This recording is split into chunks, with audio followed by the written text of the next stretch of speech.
ಸಿಂಹರಾಶಿ ಅತಿಯಾದಂತಹ ಒತ್ತಡ, ಅದು ಮಾನಸಿಕವಾಗಿ ತುಂಬ ದೌರ್ಬಲ್ಯವನ್ನು ಉಂಟು ಮಾಡ್ತಕ್ಕಂತಹ ರೀತಿಯಲ್ಲಿ ಆಗತ್ತೆ ಅನ್ನುವಂಥದ್ದು. ವಿರೋಧಿಗಳಿಂದ ಸ್ವಲ್ಪ ಮಟ್ಟಿಗೆ ತೊಂದರೆ, ಶತ್ರುಗಳು ನಿಮಗೆ ಏನೋ ಹಿಂಸೆಯನ್ನು ಕೊಡಬೇಕು ಅಥವಾ ನಿಮಗೆ ತೊಂದರೆಯನ್ನು ಮಾಡಬೇಕು ಅಂತ ಹೇಳಿ ಕಾಯ್ತಾ ಇರ್ತಾರೆ. ಹಾಗಾಗಿ ಅವರಿಂದ ತೊಂದರೆ ಅಂತಕ್ಕಂಥದ್ದು ನಿಜವಾಗಿ ಆಗೇ ಆಗುತ್ತೆ. ನಿಮ್ಮ ಮುನ್ನೆಚ್ಚರಿಕೆಯಿಂದ ಅದರಲ್ಲಿ ಒಂದಷ್ಟು ಬದಲಾವಣೆಗಳು ಅಥವಾ ಅದನ್ನು ಕಡಿಮೆ ಆಗುವ ಹಾಗೋ ಮಾಡಿಕೊಳ್ಳುವಂಥದ್ದು ಬಹಳ ಒಳ್ಳೆಯದು. ಜೀವನ ಶೈಲಿ ಬದಲಾಗ್ತಕ್ಕಂತಹ ದಿವಸ, ಅಂದರೆ ಜೀವನದಲ್ಲಿ ಏನೋ ಒಂದು ರೀತಿಯಲ್ಲಿ ನಡ್ಕೊಂಡು ಹೋಗ್ತಾ ಇರುತ್ತೆ, ಆ ಸಂದರ್ಭಕ್ಕೆ ಅನುಗುಣವಾದಂತಹ ಬದಲಾವಣೆಗೆ ನಿಮ್ಮ ಪ್ರಯತ್ನಗಳು ನಡೀತಕ್ಕಂಥದ್ದು. ಅಕಾಲವಾದಂತಹ ಭೋಜನ, ಆಲಸ್ಯ ಇವೆಲ್ಲ ನಿಮ್ಮನ್ನು ಕಾಡುವಂಥದ್ದು. ಸಮಯಕ್ಕೆ ಸರಿಯಾಗಿ ಊಟ ತಿಂಡಿಯನ್ನು ಮಾಡಲಿಕ್ಕೆ ಅವಕಾಶಗಳಾಗೋದಿಲ್ಲ. ಯಾವುದೋ ಒತ್ತಡ ಅಥವಾ ಇನ್ಯಾವುದೋ ಕೆಲಸ ಅಥವಾ ಆ ಸಂದರ್ಭದಲ್ಲಿ ನಿಮಗೆ ಬೇರೆ ಕಾರಣಗಳಿಂದ ಅದಕ್ಕೆ ಅವಕಾಶಗಳು ಆಗದೇ ಇರ್ಬೋದು. ಶಾರೀರಿಕವಾದಂತಹ ಆಲಸ್ಯ, ಎಷ್ಟು ಕೆಲಸ ಮಾಡಿದರೂ ಎಷ್ಟು ಪ್ರಯತ್ನ ಪಟ್ಟರು ಇಷ್ಟೇ ನೋಡೋಣ ಮುಂದೆ ಅನ್ನುವಂತಹ ಭಾವನೆ ಮನಸ್ಸಿಗೆ ಬಂದುಬಿಟ್ರೆ ಎಲ್ಲ ಕೆಲಸಗಳು ಕೂಡ ಹಾಳಾಗ್ತಕ್ಕಂಥದ್ದಾಗತ್ತೆ. ಹೊಸ ವಿಷಯಗಳು ಅನುಭವಕ್ಕೆ ಬರತಕ್ಕಂಥದ್ದು. ಇಷ್ಟು ದಿವಸದಲ್ಲಿ ಈ ಅನುಭವ ಆಗಿರಲಿಲ್ಲ ಅನ್ನುವಂತಹ ಮಾತನ್ನು ನೀವೇ ಹೇಳುವಂಥದ್ದಾಗತ್ತೆ. ಅಪರಿಚಿತರು ಮೋಸ ಮಾಡುವಂತಹ, ವಂಚನೆ ಮಾಡ್ತಕ್ಕಂತಹ ಸಾಧ್ಯತೆ ಇದೆ. ನಿಮ್ಮ ದೌರ್ಬಲ್ಯವನ್ನು ಗುರುತಿಸಿಕೊಂಡು ಅದನ್ನೇ ಕಾಯ್ತಾ ಇದ್ದು ನಿಮಗೆ ತೊಂದರೆಯನ್ನು ಮಾಡುವ ಸಾಧ್ಯತೆಗಳು ಹೆಚ್ಚಾಗಿದೆ. ಎಚ್ಚರಿಕೆ ಇರಲಿ, ಪ್ರತಿ ಕ್ಷಣವೂ ಕೂಡ ಜಾಗೃತವಾಗಿರಬೇಕು ಅಂತಕ್ಕಂಥದ್ದು. ನರಸಿಂಹಸ್ವಾಮಿಯನ್ನು ವಿಶೇಷವಾಗಿ ಪ್ರಾರ್ಥನೆ ಮಾಡಿ ಶುಭವಾಗಿ. ಕನ್ಯಾ ರಾಶಿ ಪ್ರೀತಿಪಾತ್ರರ, ಗೆಳೆಯರ, ಆತ್ಮೀಯರ, ತುಂಬ ಹತ್ತಿರದವರ ಭೇಟಿಯಾಗೋದಕ್ಕೆ ಸಾಧ್ಯತೆಗಳು ಹೆಚ್ಚಾಗಿದೆ. ದೊಡ್ಡವರ ಸಲಹೆ ಬಹಳ ಮುಖ್ಯವಾಗುತ್ತೆ. ಹಾಗಾಗಿ ಹಿರಿಯರ ಮಾತನ್ನು ಗೌರವಿಸಬೇಕು, ಹಿರಿಯರ ಮನಸ್ಸನ್ನು ಗೆಲ್ಲಬೇಕು, ಹಿರಿಯರಿಗೆ ಬಹಳ ವಿಧೇಯರಾಗಿ ವರ್ತಿಸಬೇಕು ಅನ್ನುವಂಥದ್ದು ಮುಖ್ಯವಾಗುತ್ತೆ.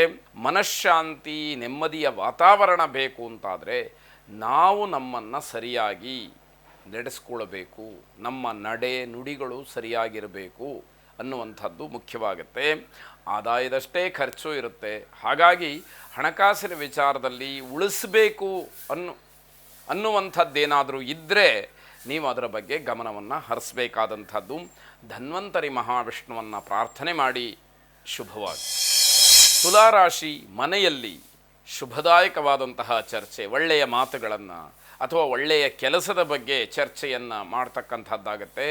ಈ ದಿವಸ ಆಡ್ತಕ್ಕಂತಹ ಮಾತುಗಳೆಲ್ಲವೂ ಕೂಡ ಅರ್ಥಪೂರ್ಣವಾಗಿಯೋ ಅಥವಾ ನಿಮ್ಮ ಜೀವನದಲ್ಲಿ ಕೌಟುಂಬಿಕವಾಗಿ, ಔದ್ಯೋಗಿಕವಾಗಿ ಸಾಮರಸ್ಯದಿಂದ ನಡೀತಕ್ಕಂತಹ ವಿಚಾರಗಳಾಗತ್ತೆ.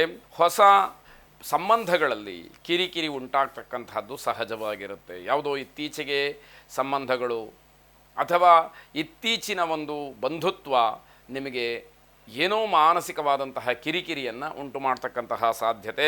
ಆರ್ಥಿಕವಾಗಿ ತೊಂದರೆ ಇರುವುದಿಲ್ಲ. ಮಕ್ಕಳ ವಿದ್ಯಾಭ್ಯಾಸದ ಬಗ್ಗೆ ಸ್ವಲ್ಪ ಗಮನವನ್ನು ಹರಿಸಬೇಕಾಗತ್ತೆ. ಮಹಾಗಣಪತಿಯನ್ನು ಪ್ರಾರ್ಥನೆ ಮಾಡಿ ಎಲ್ಲ ಕಾರ್ಯಗಳು ಕೂಡ ಯಾವ ವಿಘ್ನಗಳೂ ಇಲ್ಲದೆ ನಡೆಯಲಿ ಅಂತಕ್ಕಂಥದ್ದು ಪ್ರಾರ್ಥನೆಯ ಮೂಲ ಉದ್ದೇಶ. ಶುಭವಾಗಿ. ವೃಶ್ಚಿಕ ರಾಶಿ ಅತಿಯಾದಂತಹ ಒತ್ತಡಕ್ಕೆ ಸಿಲುಕಿ ಯಾವ ನಿರ್ಧಾರವನ್ನು ಕೂಡ ಮಾಡಲಿಕ್ಕಾಗೋದಿಲ್ಲ.